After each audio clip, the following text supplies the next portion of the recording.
கார்த்திகை மாதம் மாலை அணிந்து 40 நாளும் விரதம் இருந்து பார்ப்புகளை என் பாதம் பணிய யாத்திரை போவோமே.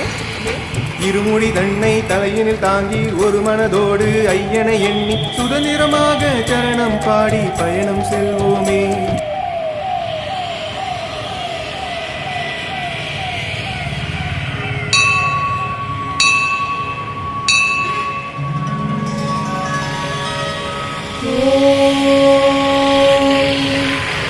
ஆனந்த வெள்ளமால் ஆடவன் கிரணங்கள் அருளை பொழிந்திடுமே.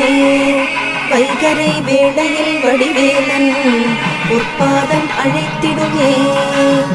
ஆனந்த வெள்ளமால் ஆடவன் கிரணங்கள் அருளை பொழிந்திடுமே. வைகரை வேளையில் வடிவேலன் உற்பாதம் அழைத்திடுமே.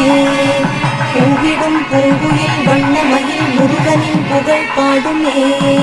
திருப்பள்ளி எழுந்தருள்